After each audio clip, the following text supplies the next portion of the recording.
চট্টগ্রামের বাঁশখালী উপজেলার সরল ইউনিয়নের ৮ নম্বর ওয়ার্ডে সাম্প্রতিক বন্যায় ক্ষতিগ্রস্ত ১,২০০ পরিবারের মাঝে সম্পূর্ণ নিজস্ব অর্থায়নে ত্রাণ সামগ্রী বিতরণ করেছেন সমাজসেবক আমির মোহাম্মদ আব্দুল মন্নান চৌধুরী। ত্রাণ বিতরণ কর্মসূচির আওতায় বন্যায় কবলিত অসহায় দরিদ্র নিম্ন আয়ের পরিবারের হাতে চাল, ডাল, তেল সহ নিত্য প্রয়োজনীয় খাদ্য সামগ্রী তুলে দেওয়া হয়। এ সময় উপকারভোগীদের খোঁজখবর নেন তিনি এবং তাদের প্রতি সহমর্মিতা প্রকাশ করেন। ইসলামী সঙ্গীত শিল্পী মোস্তফা মুরাদের নতুন উদ্যোগ টেক জোন বিডি। চট্টগ্রামের জিইসি মোড় সেন্ট্রাল শপিং কমপ্লেক্সের দ্বিতীয় তলায় পাওয়া যাচ্ছে কম্পিউটার, ল্যাপটপ সহ সকল ধরনের আইটি পণ্য।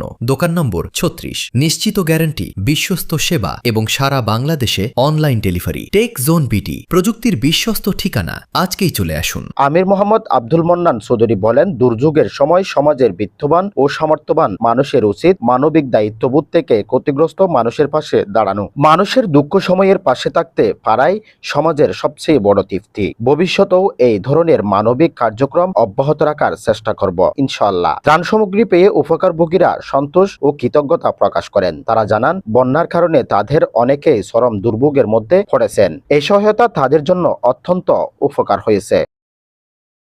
স্থানীয় বাসিন্দারা বলেন, সম্পূর্ণ ব্যক্তিগত উদ্যোগ ও নিজস্ব অর্থায়নে একযোগে ১,২০০ বন্যা দুর্গত পরিবারের পাশে দাঁড়ানো নিঃসন্দেহে একটি প্রশংসনীয় উদ্যোগ। তারা আশা প্রকাশ করেন, সমাজের অন্যান্য সমর্থবান ব্যক্তিরাও এ ধরনের মানবিক কাজে এগিয়ে আসবেন। স্থানীয়দের মতে, এ ধরনের উদ্যোগ শুধু ক্ষতিগ্রস্ত মানুষের তাৎক্ষণিক কষ্ট লাঘবে নয়, বরং সমাজের মানবিকতা ও পারস্পরিক সহযোগিতা চর্চাকেও আরও শক্তিশালী করবে।